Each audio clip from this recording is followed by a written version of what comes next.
বলুন তো বন্ধু, আপনার শরীরে টোটাল রক্তের পরিমাণ কত লিটার রক্ত আপনার শরীরে আছে জানেন? প্রায় 5 লিটার রক্ত আপনার শরীরে আছে যদি আপনি অ্যাডাল্ট হন, আর যদি মহিলা হন প্রায় 4.5 লিটারের মতো রক্ত থাকে। এবার এই 5 লিটার রক্তকে আপনার কিডনি প্রতিদিন কতবার ফিল্টার করছে। যেভাবে জলকে আমরা ফিল্টার করি, নোংরা জলও যদি আপনি ফিল্টারে ঢেলে দিন সেই জলটা একদম পরিষ্কার হয়ে নিচে যায় এবং আপনি খেতে পারেন। সেম টু সেম এই কিডনি কিন্তু প্রতিদিন আপনার রক্তকে ফিল্টার করছে। কিডনির ভিতরে প্রায় 10 লাখ নেফ্রন থাকে, এক ধরনের ফিল্টার, একটা ছাঁকনি, গ্লোমেরুলাস বলে এটাকে। এই ছাঁকনিটা বারবার নেফ্রনটা কি করছে, ফিল্টার করছে আপনার রক্তকে, এবং যে নোংরা আবর্জনা ওয়াস্ট ম্যাটেরিয়াল, রেচন পদার্থ, এগুলোকে পরিষ্কার করে কিডনি বের করে দিচ্ছে। কিডনি আপনার ইউরিনের মাধ্যমে শরীর থেকে বের করে দিচ্ছে, আর যে পরিষ্কার রক্তটা, একদম শুদ্ধ রক্ত, এটাকে আপনার শরীরে আবার রিটার্ন করে দিচ্ছে। এবার এই কিডনিটা প্রতিদিন আপনার প্রায় 50 থেকে 60 বার আপনার রক্তকে সে ফিল্টার করে, একবার নয়, 50 থেকে 60 বার। তার মানে প্রায় 180 লিটার রক্ত এই দুটো কিডনি প্রতিদিন 24 ঘন্টায় ফিল্টার করতে পারে। এবার চিন্তা করে দেখুন, 180 লিটার, মানে আপনি ঘুমিয়ে যাচ্ছেন, সে কিন্তু ঘুমাচ্ছে না, সে রাত দিন আপনার জন্ম থেকে শুরু করে আজ পর্যন্ত এই কিডনি কাজ করে যাচ্ছে। কিন্তু এক দুঃখের ব্যাপার হচ্ছে, যখনই কিডনির মধ্যে কোনো প্রবলেম দেখা দেবে, কোনো রোগ হবে, কোনো ইনফেকশন বা কোনো স্টোন বা যে কোনো কিছু, কিডনি ড্যামেজ হচ্ছে, ঠিক আছে, তখন কিন্তু আপনাকে কিছু লক্ষণ আপনার শরীরে দেখিয়ে দেবে, যেটা আপনাকে বুঝতে হবে। এই লক্ষণগুলো যদি আপনি বুঝেন, তাড়াতাড়ি যদি ডিটেক্ট করে নেন, আপনি চিকিৎসা করে আপনার কিডনিকে বাঁচাতে পারেন। আমি কিছু লক্ষণ বলছি, এর মধ্যে যদি দুটো বা তার থেকেও বেশি যদি লক্ষণ আপনার থেকে থাকে, তাহলে কিন্তু আপনি সিরিয়াস ভাবে থাকতে হবে। কি করতে হবে আমি আপনাকে বলে দেব। নাম্বার 1, এই কিডনিটা কি করে, আমরা কাজটা জেনে নেই, মেইনভাবে পরিষ্কার হই। এই কিডনি কাজ জানলে আপনি লক্ষণগুলো বুঝতে সুবিধা হবে। কিডনি প্রথম কাজ কি করে, এটা আপনার শরীরে ওয়াস্ট যেগুলো আছে, যেগুলো দরকার নেই, যেমন আপনি ডাস্টবিনে ফেলে দিন, যেগুলো আপনার দরকার নেই, এই রক্তের মধ্যে থাকা যে কোনো অপ্রয়োজনীয় জিনিস, যাকে ওয়াস্ট বলা হয়, এটাকে সে বের করে দেবে। সে শরীরে রাখবে না, ফিল্টার করে ছেঁকে এটাকে ইউরিনের মাধ্যমে বের করে দেবে। নেক্সট হচ্ছে যে কোনো ধরনের টক্সিন, মানে ধরুন কেউ বিষ খেয়ে নিয়েছে, বিষটাও সে শরীরে রাখতে চাইবে না, খুব দ্রুত চাইবে শরীর থেকে কিডনি ফিল্টার করে বের করে দিতে। বুঝতে পারছেন? তার মানে যে কোনো ধরনের টক্সিন আপনার শরীরে আছে, আপনার শরীরকে ক্ষতি করছে, সেই কিডনিটা কিন্তু আপনাকে বাঁচাবে, আপনাকে ফিল্টার করে কিডনি এটাকে বের করে দেওয়ার চেষ্টা করবে। আর মেন কাজ হচ্ছে, সেই অতিরিক্ত জল যখনই আপনার শরীরে থাকবে, কিডনি ফিল্টার করে বের করে দেবে। অতিরিক্ত জল যদি আপনার শরীরে থাকে, আপনার হাত পা ফুলে যাবে, শরীর ফুলে যাবে। জল কখনো অতিরিক্ত আপনার শরীরে ভালো নয়। এই জন্য যখনই জলের পিপাসা পায় তখন জল খাবেন, বা নিয়ম মাফিক আপনি 2.5 থেকে 3 লিটার জল আপনি খেতে পারেন। এসে অতিরিক্ত জল খেলেও কিন্তু আপনার ক্ষতি। এবার ধরুন এই কিডনিটা আপনার শরীরে ইলেকট্রোলাইট ব্যালেন্স করে। মানে ইলেকট্রোলাইট মানে কি, ধরুন সোডিয়াম, পটাশিয়াম, নাম শুনেছেন, যে লবণ খেলে আপনি এগুলো কিন্তু আপনার শরীরে সে ব্যালেন্স রাখে, ব্যালেন্স বাড়তেও দেয় না, কমতেও দেয় না, যার মাধ্যমে আপনার শরীরে যে ব্লাড প্রেশারটা, এটা কিন্তু নর্মাল রেঞ্জে থাকে। এবার ধরুন যখনই কিডনি ইমব্যালেন্স হবে, কিডনির মধ্যে প্রবলেম দেখা দিচ্ছে, তখনই কিন্তু আপনার শরীরের মধ্যে, মানে রেচন পদার্থ, ওয়াস্ট ম্যাটেরিয়াল, এগুলো কিন্তু আপনার শরীরে বিল্ড আপ হতে থাকবে, বাড়তে থাকবে একটার পর একটা। বুঝতে পারছেন? মানে এই যা বলেছি, টক্সিন শরীর থেকে বেরোচ্ছে না, আপনার শরীরের মধ্যে অতিরিক্ত নোংরা পদার্থ জমে গেছে, আপনার ওয়াস্ট ম্যাটেরিয়াল জমছে, ইলেকট্রোলাইট ব্যালেন্স হচ্ছে না, ব্লাড প্রেশার ফ্ল্যাকচুয়েট করছে, ব্লাড প্রেশার কমছে বাড়ছে, এসব প্রবলেম দেখা দেবে। এই পাশাপাশি যখনই এই কিডনির মধ্যে প্রবলেম দেখা দেবে, একটার পর একটা আপনার সিমটমস আপনার শরীরে দেখা দেবে। নাম্বার 1 সিমটমস হচ্ছে কি, আমি এখানে বলছি ধীরে ধীরে, লাস্টে যে সিমটমসটা বলবো সেটা কিন্তু সবচেয়ে মারাত্মক।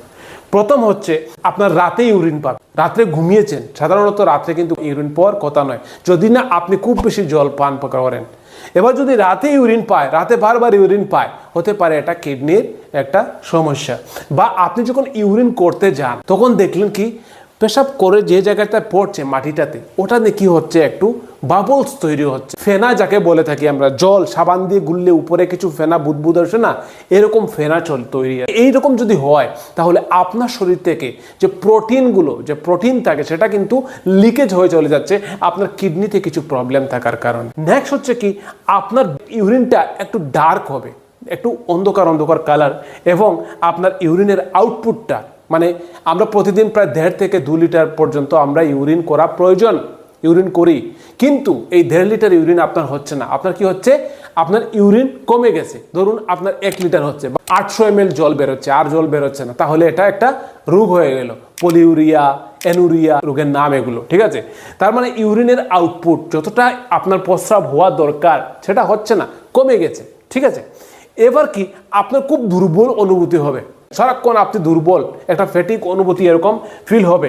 কারণ কি, কারণ এই কিডনি একটা হরমোন প্রোডাকশন করে, যাকে বলা হয় কি ইপিও, এরিথ্রোপয়েটিন।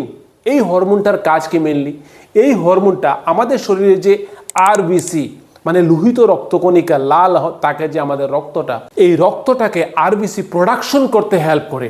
কিন্তু যখনই আপনার কিডনির মধ্যে এরকম প্রবলেম দেখা দিচ্ছে, কিডনি হরমোন প্রোডাকশন করতে পারছে না, তাহলে কি হবে, এখানে আপনার রক্ত কমে যাবে, আরবিসির পরিমাণ শরীরে কমে যাবে। আর যদি আরবিসির পরিমাণ কমে, তাহলে আপনাদের শ্বাসটা নিচ্ছেন, শ্বাসটাও তো আপনার সেই লোহিত রক্তকণিকা আপনার ফুসফুস থেকে পুরো শরীরে নিয়ে পৌঁছে দেয়, আপনি দুর্বল হয়ে যাবেন, আপনার শ্বাস ভালোভাবে যাচ্ছে না, আপনার খাবার দাবার যে পুরো শরীর থেকে, পেট থেকে যে খাবারগুলো আপনার শরীরে গিয়ে পৌঁছায়, কিসের মাধ্যমে, পেট থেকে রক্তের মাধ্যমে পুরো শরীরের মধ্যে গিয়ে খাবার পৌঁছায়। এই যে অক্সিজেন এবং নিউট্রিশন, এগুলোকে ট্রান্সপোর্ট করতে সাহায্য করে কে, এই লোহিত রক্তকণিকা। আর এই লোহিত রক্তকণিকা যখনই আপনার শরীরের মধ্যে কমে যাবে, কিডনির মধ্যে সেই হরমোনটা, এরিথ্রোপয়েটিন হরমোনটা প্রোডাকশন হচ্ছে না, আর এর জন্য আপনার লোহিত রক্তকণিকা কমে গেছে, আর রক্ত কমে গেলে আপনার দুর্বল ফিল হবে, হিমোগ্লোবিন লেভেল কমে গেছে, ঠিক আছে। নেক্সট হচ্ছে আপনার ব্যাক পেইন হবে। ব্যাক পেইন মানে পিছন দিকে, আপনার শরীরটা কিন্তু এরকম নয়, আপনার শরীরটা গোল, সামনের দিকে নয়, কিডনিটা এই বৃত্তাকারের পিছন দিকে থাকে, মানে এরকম জায়গাটাতে। যদি এই সব জায়গাতে ব্যাক পেইন হয়, এক সাইডে, এক জায়গাতে, এখানে কন্টিনিউ ব্যথা হচ্ছে অনেক দিন থেকে, হ্যাঁ, একদিন নয়, একদিন ব্যথা অন্য কারণেও হতে পারে, গ্যাসেও হতে পারে, কোথাও চোটও লাগতে পারে, কয়েকদিন থেকে আপনার ব্যথা হচ্ছে। এই ব্যথার কারণে কিন্তু আপনার কিডনির ইনফেকশন থাকতে পারে, বা এখানে স্টোন থাকতে পারে।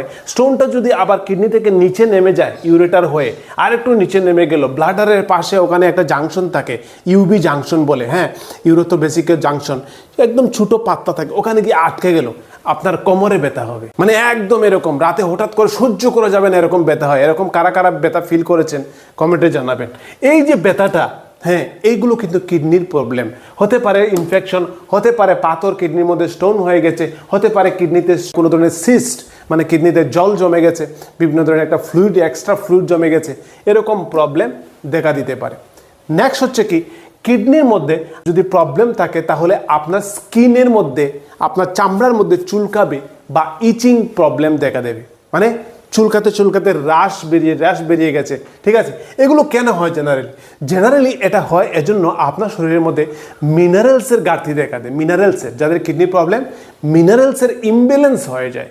ইমব্যালেন্স মানে, ধরুন আপনার একটা উদাহরণ দিচ্ছি, ফসফরাসের পরিমাণ, ফসফরাস যেটা আমাদের হাড়ের জন্য খুব প্রয়োজন, ফসফরাসটা কি হয়ে গেছে, বেড়ে গেছে, এবং এই যে ক্যালসিয়ামটা সেটা কমে গেছে। যেই ইমব্যালেন্সের কারণে আপনার চামড়ার মধ্যে চুলকাবে, ইচিং হবে, এবং চামড়ার মধ্যে অনেক সময় র্যাশও উঠে যেতে পারে। নেক্সট হচ্ছে কি, নশিয়া বা ভমিটিং হতে পারে, এবং মেটালিক টেস্ট, মানে আপনি কিছু খেয়ে আপনি স্বাদ পাচ্ছেন না, আপনার পেটে খিদে লাগে না, বা ধরুন আপনার মুখের মধ্যে একদম স্বাদ নেই, বা মুখ থেকে দুর্গন্ধ বের হয়, ব্যাড ব্রেথ যাকে বলা হয়, ব্যাড ব্রেথ, এরকম প্রবলেম দেখা দিতে পারে। এবার দেখুন, আপনি কনসেন্ট্রেশন নিতে পারছেন না, মানে আপনি পড়াশোনা করছেন, বা আপনার ব্রেনটা একদম আগের মতো শার্প না, একটু ফগি হয়ে গেছে। কেন এই জিনিসটা হয়? কারণ আপনার রক্ত যখন আপনার শরীরে কমে যাবে, অ্যানিমিয়া কমে যাবে, তখন আপনার ব্রেন আনহেলদি, আপনার ব্রেনের মধ্যে পর্যাপ্ত পরিমাণে অক্সিজেন পৌঁছাচ্ছে না, হ্যাঁ, তাহলে অটোমেটিক্যালি আপনার ব্রেন কিন্তু সঠিকভাবে কাজ করবে না। নেক্সট হচ্ছে সবচেয়ে বড় সিমটমস, যারা অনেক দিন থেকে কিডনি রোগী, ঠিক আছে, ধরুন আর্লি নয়, কিছুটা পুরানা হয়ে গেছে, আসলেই কিডনিতে একটা বড় প্রবলেম দেখা দিচ্ছে, তাহলে কিন্তু ওনার কিন্তু ফুফি ফেস মানে কি, মুখটা ফুলা ফুলা, দেখলেই মনে হবে মুখের মধ্যে কিছু প্রবলেম আছে। বিশেষ করে চোখের এরকম পোর্শনের জায়গাগুলো ফুলে যায়, এটাকে বলা হয় ফুফি আই, এরকম জায়গাতে। হ্যাঁ, তো মুখটা ফুলা ফুলা, হাতগুলো পাগুলো এডিমা হয়ে গেছে, হাতে এরকম প্রেস করে দিলে দেখা যায় এখানে জল জমে গেছে, পায়ের মধ্যে জল জমে যায়। কেন হাত পায়ে জমে, কেন শরীরে অন্য জায়গাতে আর জমে না, প্রথমে পায়ে জমবে কেন? কারণ হচ্ছে আমাদের হার্ট থেকে অনেক দূরে হচ্ছে পা, গ্র্যাভিটির কারণে ওই নিচের জায়গাতে গিয়ে জলটা জমে, টিস্যু থেকে ফ্লুইড লিক হয়ে যায় এবং ওখান থেকে ফ্লুইডটা আবার টেনে নিয়ে আসতে কষ্ট হয়। অনেক ডিস্টেন্স এখান থেকে কিডনি হার্ট থেকে অনেক ডিস্টেন্স পায়ের মধ্যে, সে সবার আগে পায়ের মধ্যে জল জমার সম্ভাবনাটা অনেক বেশি। পায়ের মধ্যে প্রেস করে আঙ্গুল দিয়ে যদি দেখবেন এখানে ফুলে আটকে গেছে, আবার জায়গাতে আসছে না, ওটা রিটার্ন হয়, তাহলে ওটা হতে পারে সোয়েলিং হয়েছে বা এডিমা হয়েছে, জল জমে গেছে, ঠিক আছে, এরকম প্রবলেম দেখা দিতে পারে। তো এটা একটা বড় কারণ, চোখে এবং হাত পায়ে ফুলা, ঠিক আছে, এইগুলো হচ্ছে মেইন কারণ। এর দ্বারা আপনার ওখানে জল জমে গেছে বা এখানে আপনার এক্সট্রা যে টক্সিনগুলো আপনার শরীর থেকে ওয়াস্ট ম্যাটেরিয়ালগুলো বেরোচ্ছে না, এগুলো কি পায়ের মধ্যে জমা হচ্ছে, বুঝতে পারছেন? এবার দেখুন আপনি কখন ডাক্তার দেখাবেন, এটা অ্যাকচুয়ালি বড় প্রবলেম। যদি এই লক্ষণগুলো দেখিয়েছি আপনাকে, আপনি যে কোনো দুটো লক্ষণ, ধরুন আপনার পায়ে ফুলা, হ্যাঁ, বা আপনার মানে রাতে বারবার ইউরিন হচ্ছে, আপনার এইরকম প্রবলেম যদি আপনার দেখা দেয়, তাহলে দুটো বা তার বেশি প্রবলেম, ধরুন আপনার সবটি প্রবলেম মিলে গেছে, তাহলে এরকম। আর অযথা ভয় পাবেন না, যদি একটা প্রবলেম আপনার রাতে 1-2 দিনে একবার ইউরিন হয়েছে, ওটার জন্য কিছু না। যদি ওটা কন্টিনিউ অনেক দিন থেকে হতে পারে কিডনির প্রবলেম, তাহলে অবশ্যই আপনি কিন্তু অ্যাভয়েড না করে আপনি ব্লাড টেস্ট করবেন কি, ইউরিয়া ক্রিয়েটিনিন, এই যে টেস্টটা আপনার কিডনি ফাংশনটা ভালো আছে কিনা, কিডনিটা কতটা কাজ করছে, একটা 1.2 এরকম বলে একটা রেঞ্জ আসবে। যদি এটা বেশি থাকে তাহলে কিডনিটা ভালোভাবে কাজ করছে না, ঠিক আছে। তো এই ব্লাড টেস্টটা আপনি ডাক্তার দেখিয়ে ব্লাড টেস্ট করলেন, এবার কিডনিতে কোনো পাথর আছে কিনা, কিডনির শেপটা কীরকম, কিডনিটা আছে, আপনার কিডনির যে সাইজটা এটা কি ঠিক আছে কিনা, এটা ছোটো হয়ে গেল কিনা, এখানে কোথাও জল জমে এটা ফুলে গেল কিনা, হাইড্রোনেফ্রোসিস হয়ে গেল কিনা, এইসব দেখার জন্য কিন্তু আপনাকে আলট্রাসোনোগ্রাফি করতে হবে। তো এই যে টেস্টগুলো বলেছি, এগুলো যদি আপনার পাশাপাশি কোনো ডাক্তার থাকেন, যদি আপনার এরকম প্রবলেম থাকে, ভয় পাবেন না, আপনি টেস্ট করুন এবং আপনি চিকিৎসা নেন। আর বিশেষ করে ওই সময়টাতে আপনি লবণটা একটু অবশ্যই কিন্তু কম খাবেন এবং লাইফস্টাইল এবং ব্যালেন্স ডায়েট এগুলো মেনটেন রাখবেন, তাহলে আপনি খুব তাড়াতাড়ি আপনার আর ক্ষতি হবে না। কিন্তু যত তাড়াতাড়ি সম্ভব আপনি ডাক্তার দেখিয়ে চিকিৎসা নেন, এটা কিন্তু আজকের দিনে একটা খুবই মহামারী, অনেক মানুষের হচ্ছে। বন্ধু, আশা করি আপনার এরকম কোনো রোগ হয়নি বা হবে না, যদি হয়ে থাকে তাহলে আপনি তা খুব তাড়াতাড়ি সুস্থ হয়ে যান, এটা আমি কামনা করি। ভালো থাকবেন, আর লাইক দিয়ে আপনার বন্ধুবান্ধবের সঙ্গে শেয়ার করবেন যার কিডনি রোগ আছে। ভালো থাকবেন, টাটা, বাই বাই।